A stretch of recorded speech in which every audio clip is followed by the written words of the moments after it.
Welcome to comrade Telugu news channel కి స్వాగతం. ముందుగా హెడ్లైన్స్. పూర్తయిన 3 రోజుల అమెరికా టూర్. ఢిల్లీకి బయలుదేరిన ప్రధాని మోదీ.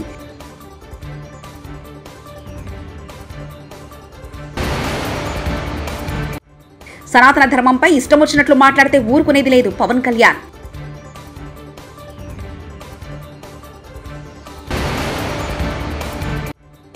హుస్సేన్ సాగర్ లోకి Prasad IMAX, Jalavihar, Paradise hotels అన్ని ఎఫ్టీఎల్ పరిధిలో ఉన్నాయి. ఈటెల రాజేందర్.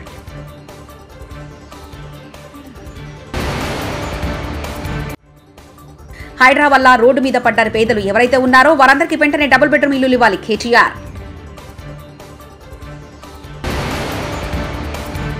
2 మంత్రి పదవులు ఇస్తే బీఆర్ఎస్ ఖాళీ అవుతుంది. మేం గేట్లు ఓపెన్ చేస్తే మొత్తం పడి వస్తారు మైనంపల్లి హనుమంతరావు. అక్టోబర్ 16న కోర్టులో హాజరు కావాలని సీఎం రేవంత్ రెడ్డికి నాంపల్లి కోర్టు ఆదేశం. తన 3 రోజుల అమెరికా పర్యటనను విజయవంతంగా ముగించుకుని ప్రధాని నరేంద్ర మోదీ మంగళవారం న్యూయార్క్ నుంచి ఢిల్లీకి బయలుదేరారు. 3 రోజుల పర్యటన సందర్భంగా న్యూయార్క్లోని ఐక్యరాజ్య సమితిలో quad leader summit on the future లో మోదీ పాల్గొన్నారు. దీంతో పాటు ఆయన తన పర్యటనలో కొన్ని ముఖ్యమైన ద్వైపాక్షిక సమావేశాలు కూడా హాజరయ్యారు. ఈ క్రమంలో వియత్నాం అధ్యక్షుడితో లామ్తో సమావేశమైన ప్రధాని నరేంద్ర మోదీ ఇరు దేశాల మధ్య సంబంధాలను పెంపొందించుకోవడంతో పాటు కనెక్టివిటీ, వాణిజ్యం, సంస్కృతి వంటి రంగాల్లో సహకారాన్ని పెంపొందించడంపై చర్చించారు.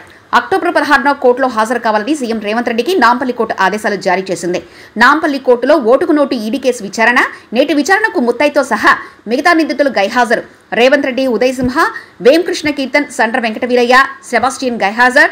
నిందితుల గైహాజరుపై అసహనం వ్యక్తం చేసిన నాంపల్లి కోర్టు నేటి విచారణకు మినహాయింపు ఇవ్వాలని నిందితుల అభ్యర్థనను అంగీకరించి కోర్టు అక్టోబర్ 16న విచారణకు హాజరు కావాలని రేవంత్ రెడ్డితో సహా నిందితులందరికీ కోర్టు ఆదేశాలు జారీ చేసింది. 2 మంత్రి పదవులు ఇస్తే బీఆర్ఎస్ ఖాళీ అవుతుంది. మేం గేట్లు ఓపెన్ చేస్తే మొత్తం పడి వస్తారు. ఆ పార్టీలో కేటీఆర్, హరీష్ రావు తప్ప ఎవరు ఉండరు. కేసీఆర్ గుండె పగిలి చేస్తే ఆ బద్నాం మా మీద పడుతుంది. కాంగ్రెస్ నాయకుడు మైనంపల్లి హనుమంతరావు. ఇలా ఆపేసాం మేము. అటువంటి చేయలే. గేట్లు ఓపెన్ చేస్తే మొత్తం పడొస్తారు. ఇట్లా 2 మంత్రులు ఇస్తే మొత్తం ఖాళీ అవుతుంది. ఆల్రెడీ ఒకరు మాట్లాడిర్రు. మాకు 2 మంత్రులు ఇండ్రి మొత్తం 26 మందిని తీసుకొని వస్తామన్నారు. రేపటి నుంచి ఓన్లీ హరీష్ రావు, కేటీఆర్ బావమరిదిని చూసుకుందాం. మళ్ళీ వాళ్ళ ఆయన గుండెవల్లి దర్శనం అనుకో, అది బదలా మనకే వస్తుంది. మళ్ళా సింపతితో గెలుద్దాం అనుకుంటారు ఈ కొడుకులు. హరీష్ రావును కలిసి తమగోడు వెళ్లబోసుకున్న త్రిబులార్ బాధితులు. రైతులు, సీఎం రేవంత్ రెడ్డి, మంత్రి కోమరెడ్డి, ఎమ్మెల్యేలు ఎవరు కూడా తమ బాధను పట్టించుకోవట్లేదని ఆవేదన వ్యక్తం చేశారు. ఈ సందర్భంగా మాజీ మంత్రి ఎమ్మెల్యే హరీష్ రావు బాధితులకు ధైర్యం చెప్పారు. ఎన్నికల హామీలో చెప్పిన విధంగా కాంగ్రెస్ మాట నిలుపుకునే వరకు బాధితులకు బీఆర్ఎస్ పార్టీ అండగా ఉంటుందన్నారు. ప్రభుత్వం దిగిరాకుంటే బాధితుల పక్షాన పోరాటం చేస్తుందని హెచ్చరించారు. భువనగిరిలో నిర్వహించిన ఎన్నికల ప్రచార సభలో బాధితులకు కాంగ్రెస్ జాతీయ ప్రధాన కార్యదర్శి ప్రియాంక గాంధీ చేత హామీ ఇప్పించి ఇప్పుడు మాట మార్చడం దౌర్భాగ్యం. ఇదెక్కడి న్యాయం? ఎన్నికల ముందు ఒక మాట, ఎన్నికల తర్వాత ఒక మాటనా? మాట మార్చడమే మీ విధానమా? ప్రజలకు మభ్యపెట్టడమే కాంగ్రెస్ పద్ధతి అంటూ హరీష్ రావు వ్యాఖ్యానించారు. ముఖ్యమంత్రి రేవంత్ రెడ్డికి చిత్తశుద్ధి ఉంటే హైడ్రా వల్ల రోడ్డు మీద పడ్డ పేదలు ఎవరైతే ఉన్నారో వారందరికీ వెంటనే డబుల్ బెడ్రూమ్ ఇల్లులు ఇవ్వాలి. ఇంకా 40,000 డబుల్ బెడ్రూమ్లు పంచవి ఉన్నాయి. చెరువుల పక్కన, మురికి కాలువల పక్కన దోమలు కుట్టగా ఆరోగ్య సమస్యలు వస్తాయని తెలుసు కూడా దిక్కులేక బతుకుతెరు కోసం వచ్చిన ఒకరికో 2 రేకుల్లో వేసుకుని పేదలు అక్కడ బతికే ప్రయత్నం చేస్తారు. కానీ కావాలని హైదరాబాద్ను ఆగం చేస్తారా? పేదవాళ్ళు తెలుసో తెలియక కట్టుకుంటారు. మానవత్వం ఉన్న గవర్నమెంట్ వారికి నచ్చచెప్పి నోటీస్ ఇచ్చి తప్పు జరిగితే జరిగిందని వారిని ఒప్పించి మెప్పించి వేరే చోట ఇల్లిస్తా అని చెప్పి వారిని తరలించాలి. కానీ నీతి రీతి లేనట్లు ప్రవర్తించొద్దంటూ కేటీఆర్ వ్యాఖ్యానించారు. మానవత్వం ఉన్న గవర్నమెంట్ అంటే ఏం చేయాలి? నోటీస్ ఇవ్వాలి, చెప్పాలి. తప్పు జరిగింది, గతంలో జరిగిండొచ్చు, మా వాళ్ళకు మీరు నల్ల బిల్లు కడుతుండొచ్చు, కరెంటు కనెక్షన్ ఉండొచ్చు, ప్రాపర్టీ ట్యాక్స్ గర్పట్టి కడుతుండొచ్చు, కానీ తప్పు ఉన్నది కాబట్టి నీకు వేరే ఇల్లు ఇస్తా అని చెప్పి వేరే ఇంటికి తరలించి ఆడికెళ్ళి వాళ్ళని ఒప్పించి మెప్పించి తీయాలి. నువ్వేం చేస్తున్నావు? నీకేమైనా నీతి రీతి ఉన్నదా? మేము 1,00,000 డబుల్ బెడ్రూమ్ ఇల్లు కట్టినాం. కట్టి అక్క వాళ్ళు మేమందరం కూర్చొని, ఎమ్మెల్యేలు అందరం కూర్చొని 60,000 ఇండ్లు ప్రజలకు ఇచ్చినాం. ఇంకా 40,000 ఇండ్లు అక్కడనే ముఖ్యమంత్రి కింద పెట్టుకొని ఉన్నాడు. ఇప్పుడు ముఖ్యమంత్రి నీకు చిత్తశుద్ధి ఉంటే హైదరాబాద్లో ఎక్కడెక్కడనైతే హైడ్రా వల్ల ఇవాళ రోడ్డు మీద పడ్డ పేదలు ఉన్నారో వాళ్ళకి ఆ 40,000 ఇండ్లు వెంటనే కేటాయించాలని చెప్పి నేను డిమాండ్ చేస్తా ఉన్నాను. మేము కట్టిన ఇండ్లు అవి. మేము కట్టిన ఇండ్లు బంగారుపాలెంలో పెట్టి నీకు అప్పచెప్పినాం. 40,000 ఇండ్లు ఇవాళ తయారున్నాయి. నీకు చిత్తశుద్ధి ఉంటే ఈ పేదవాళ్లకు ఆ ఇండ్లు మొదలు ఇయ్యి. అది మూసిలో కావచ్చు, ఇంకొకడ కావచ్చు, ఆ పేదవాళ్ళకి కేటాయించు. వాళ్ళకు చట్టం ఫాలోగా. హైడ్రాకు చట్టం లేదు. మరి హైడ్రాకు చట్టం లేకపోతే చుట్టాలనేది ఇచ్చిపెడుతుంది హైడ్రా? అనుముల తిరుపతి రెడ్డికి ఒక నీతి, అనుముల ఇంకా మిగతా బ్రదర్స్కి ఒక నీతి, మిగతా పేదవాళ్ళకు ఒక నీతి ఉంటుందా? ఇదేనా పద్ధతి? అందరికి ఒకటే ఉండాలి కదా చట్టం అంటే. కొంతమందికి చుట్టం ఎట్లయితే చట్టం. అందుకే నేను అడుగుతా ఉన్నా, హైడ్రా బాధితుల విషయంలో కూడా తప్పకుండా బీఆర్ఎస్ పార్టీ మా నగర శాసనసభ్యులతో ఒక సమావేశం పెట్టుకుంటాం. ఏ రకమైన నీతి అవలంబించాలి, ఏ రకంగా పేదవాళ్ళకు అండగా ఉండాలనే దాని మీద పెద్దలు కేసీఆర్ గారి డైరెక్షన్ కూడా తీసుకుంటాం. తీసుకొని మీకు అండగా నిలబడే ప్రయత్నం సంపూర్ణంగా చేస్తామనే మాట కూడా హైదరాబాద్లోని పేదలందరికీ నేను విజ్ఞప్తి చేస్తా ఉన్నా. తెలుగు సినిమా ఇండస్ట్రీకి వార్నింగ్ ఇచ్చిన పవన్ కళ్యాణ్ అయ్యప్ప స్వామి పైన దీక్ష చేస్తే ఇష్టం వచ్చినట్లు మాట్లాడుతున్నారు. ఇదేనా మీరు ఇస్లాం మీద గొంతెత్తగలరా? ఎందుకంటే మీకు వాళ్ళు రోడ్డు మీద తీసుకొచ్చి కొడతారన్న భయం ఉంటుందంటూ AP deputy CM Pawan Kalyan అన్నారు. నేను ఇంకొక మతాన్ని నిందించానా? ఇస్లాంని నిందించానా? క్రిస్టియానిటీని నిందించానా? అపవిత్రం జరిగింది, ఇలా జరగకూడదు, ఫుడ్ అడల్టరేషన్ జరిగిందని మాట్లాడుతుంటే దీన్ని గోల చేయకూడదంటే అంటే తప్పు జరిగినప్పుడు మాట్లాడకూడదా? ఒక అపవిత్రం జరిగితే మాట్లాడకూడదా? దేవతా విగ్రహాలను శిరచ్ఛేదం చేస్తే మాట్లాడకూడదా? ఏం పిచ్చి పట్టింది ఒక్కొక్కళ్ళకి? ఎవరి కోసం మాట్లాడుతున్నారు మీరు? ప్రకాష్ రాజ్ కూడా చెప్తా ఉన్నాను, నాకు మీరంటే గౌరవం, I have extreme respect for you. కానీ when it comes to secularism, Prakash Raj garu, it's a two way, not one. I have extreme respect for you, you know that. Ayyappa Swamy దీక్ష చేసే వాళ్ళ మీద ఎంత ఇష్టారాజ్యంగా మాట్లాడతారు. ఇదే మీరు ఎవరన్నా సరే ఇస్లాం మీద మీరు గొంతెత్తగలరా? ఎందుకంటే రోడ్ల మీదకి వచ్చి కొడతారని మీకు భయం, అందుకు మీరు మాట్లాడరు. హిందువులు అంటే మెత్తని మనుషులు కదా,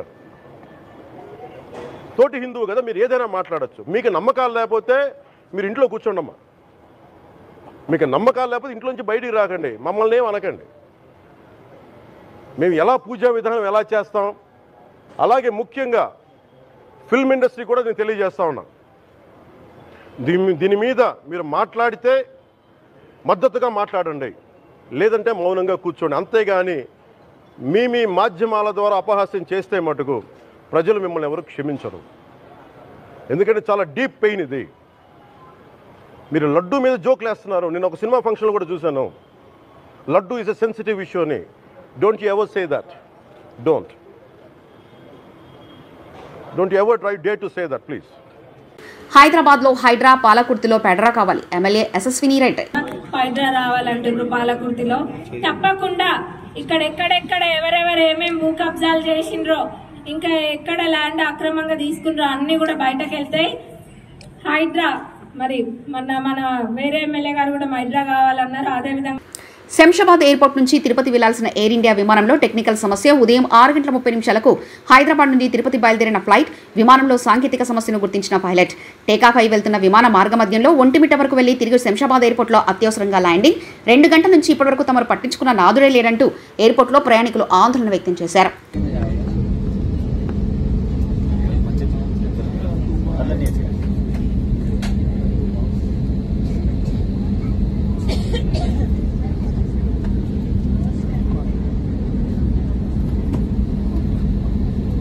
ప్రాయశ్చిత్త దీక్షలో భాగంగా ఈరోజు కనకదుర్గ అమ్మవారి ఆలయం మెట్లు కడిగారు డిప్యూటీ సీఎం పవన్ కళ్యాణ్.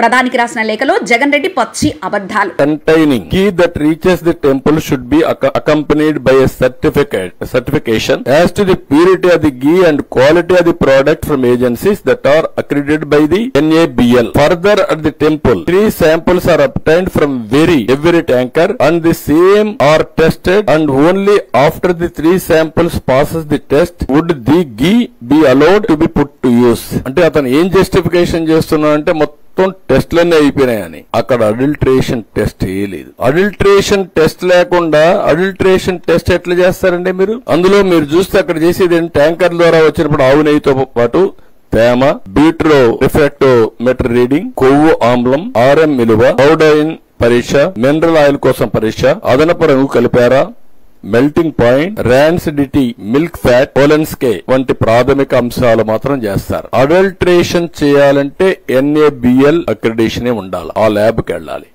ఆ టెస్ట్ లేదు. అలాంటి టెస్ట్ జరిగిన దాఖలాలే లేవు. వీళ్లు సింపుల్ టెస్టులు చేసి ఆ సింపుల్ టెస్టుల ప్రకారం 18 ట్యాంకర్లు రిజెక్ట్ చేసామని పెట్టే పరిస్థితికి వచ్చారు. టెండర్ కండిషన్ ప్రకారం NABL అక్రిడిషన్ ల్యాబ్ కల్తీ ఉందా లేదా అనేది టెస్ట్ చేయాలి. ఎప్పుడూ చేయాలి. దీనికి ఖర్చు కూడా 75 లక్షలే అవుతుంది. కనీసం ఆ 75 లక్షల రూపాయలు కూడా ఖర్చు పెట్టలేకపోయారు. అది వేరే విషయం. ఒకప్పుడు నమ్మకం ఏం జరిగింది, ఇప్పుడు నమ్మకం కూడా లేకుండా ఇవన్నీ జరిగే పరిస్థితికి వచ్చాయి. ఇంగిత జ్ఞానం ఉండే ఎవడైనా సరే ఈఓగా వేసిన వ్యక్తి గాని, మేనేజ్మెంట్ గాని, ముఖ్యమంత్రికి గాని 319 రూపాయలకు నెయ్యి వస్తుందండి. రివర్స్ టెండరింగ్ పెడతారా అండి? మీకు ఉండే కండిషన్ తీసేస్తారండి మీరు? అసలు పాలే అవసరం లేదు. 4 లక్షల లీటర్లు మిల్క్ మినిమం ఆపరేట్ చేయాలి. ఆపరేట్ చేస్తే అందులో వచ్చే గీ గాని బయట చేసింది గాని మొత్తం అయినా కొంతవరకు ఉపయోగపడుతుందని పెడితే 4 లక్షల లీటర్లు అవసరం లేని పెడతారండి మీరు?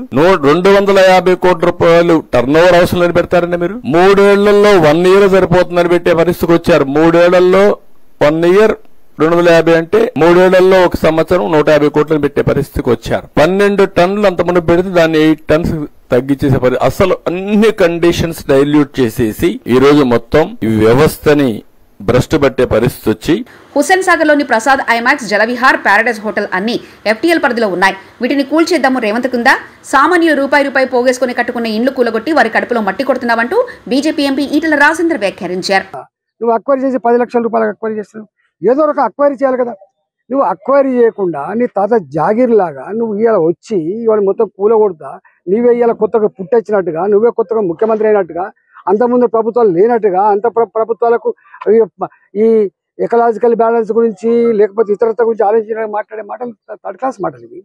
నేను అడుగుతా ఉన్నా, ఇలా వాళ్ళు అంటున్నారు మేము చెరువులను కాపాడాలి. నేను అంటున్నా, చెరువులు కాపాడే ధైర్యం నీకుంటే, దమ్ముంటే, నిజంగానే ఆ మంచి అభిప్రాయం అనుకుంటే నా హుస్సేన్ సాగర్ లో తాగే నీళ్ళకి తయారు చేయి ఫస్ట్.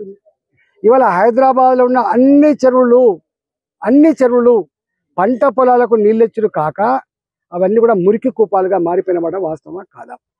ఇవాళ ఆ చెరువు చుట్టుపక్కల ఉన్న వాళ్ళు దుర్గంధపూరితమైన బతుకుతున్నారు. ఈగలు, దోమలు, గుర్రపు డెక్క వాసన, అసలు జ్వరాలు. ఎవరు కట్టుకున్నారంటే తక్కువ ధరకు వస్తుందని చెప్పి వాళ్ళు కట్టుకున్నారు. నేను అంటున్నా ప్రభుత్వాన్ని, ఇవాళ మీరు వాళ్ళకు సామాన్యులు కావచ్చు, వాళ్ళు నీతో యుద్ధానికి రాకపోవచ్చు, వాళ్ళు కోర్టు మెట్టెక్కే డబ్బులు లేకపోవచ్చు, కానీ వాళ్ళ ఏడుపు, వాళ్ళ కన్నీళ్ళు, వాళ్ళ ఉసురు నీకు తాకకుండా పోయి గుర్తుపెట్టుకో. నువ్వేమనుకుంటున్నావు?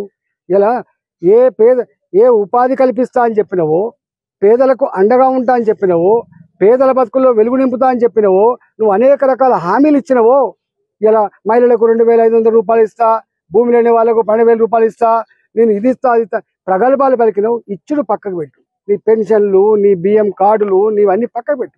కానీ వాళ్ళ కాళ్ళ మీద వాళ్ళు బతికేటువంటి సామాన్యుల బతుకుల్లో మట్టి కొట్టి నువ్వు వాళ్ళ జీవితాల్లో ఇలా నిప్పులు పోసి నువ్వేం సాధిస్తావని చెప్పి రేవంత్ రెడ్డి అడుగుతున్నాను. నీకు ఏం మానవత్వం ఉంది? నువ్వు అనుకుంటున్నావు నువ్వు చాలా గొప్పగా చేస్తున్నా. కొద్దిమంది తెలియని వాళ్ళు, సోషల్ మీడియాలో ఉన్నటువంటి వాళ్ళు కావచ్చు, కొద్దిమంది తెలియని వాళ్ళు ఏమనుకుంటారంటే నిజమే చెరువులు అక్రమంగా ఆక్రమించుకున్నారని చెప్పండి. అరే అక్రమంగా ఆక్రమించుకున్నారా, సక్రమంగా ఆక్రమించుకున్నారా బయటపెట్టు. నేను అడుగుతున్న ప్రభుత్వం దమ్ముంటే ఈ హైదరాబాద్లో ఎన్ని చెరువులు ఉన్నాయి, ఇన్ని చెరువులు ఎన్ని మాయమైనవి, ఈ మాయాని కారకులు ఎవరు? ఇవాళ బతుకమ్మకుంట అంబరిపేటలో ఎవడు మాయం చేసిండు? ఇవాళ నేను చాలాసార్లు చెప్పిన కరీంనగర్లో 3 కుంటలు ఉండే 3 చెరువులు ఉండే, దాంట్లో కలెక్టరేట్ కట్టాడు. ఇవాళ అనేక చెరువులు, అనేక కుంటలు. ఇవాళ ఇక్కడ కృష్ణకాంత్ పార్క్ ఉంటుంది, ఈసుబుడలో ఉంటుంది, అనేక చెరువులు. మాసప్ ట్యాంక్, దాని పేరే మాసప్ ట్యాంక్, ఇలా క్రికెట్ గ్రౌండ్ అయిపోయింది. ఇవాళ నీవు కొన్ని వందల చెరువులు డిస్మాంటిల్ చేసి పార్కు. గుంతలలో ఇరుక్కుపోయిన కేంద్ర మంత్రి వాహనం జార్ఖండ్ లో ఓ కార్యక్రమానికి హాజరయ్యేందుకు వెళ్తుండగా కేంద్ర మంత్రి శివరాజ్ సింగ్ చౌహాన్ వాహనంలో భారీ గుంతలు ఇరుక్కుపోయింది. దీంతో వాహనం కదలలేని పరిస్థితిలో శివరాజ్ సింగ్ చౌహాన్ వాహనం దిగి వెళ్లిపోగా స్థానిక అధికారులు హుటాహుటిన అక్కడికి చేరి కారును గుంత నుండి బయటకు తీశారు.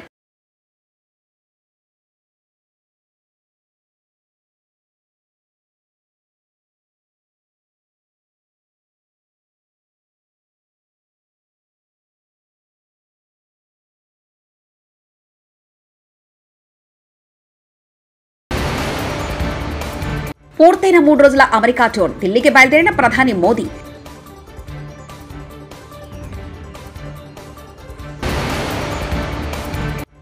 సనాతన ధర్మంపై ఇష్టం వచ్చినట్లు మాట్లాడితే ఊరుకునేది లేదు పవన్ కళ్యాణ్.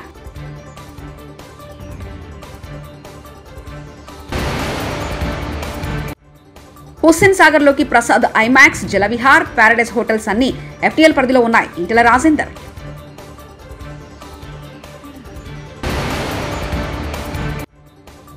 హైడ్రా వల్ల రోడ్డు మీద పడ్డారు పేదలు ఎవరైతే ఉన్నారో వారందరికీ వెంటనే డబుల్ బెడ్రూమ్ ఇల్లులు ఇవ్వాలి కేటీఆర్. 2 మంత్రి పదవులు ఇస్తే బీఆర్ఎస్ ఖాళీ అవుతుంది. మేం గేట్లు ఓపెన్ చేస్తే మొత్తం పడి వస్తారు. మైనపల్లి హనుమంతరావు. అక్టోబర్ 16న కోర్టులో హాజరు కావాలని సీఎం రేవంత్ రెడ్డికి నాంపల్లి కోర్టు ఆదేశం. ఇవి బులెటిన్ విశేషాలు. చూస్తూనే ఉండండి కామ్రేడ్ తెలుగు న్యూస్ ఛానల్. ప్రతినిధి ఒంటేరు రమేష్ చంద్ర పరకాల.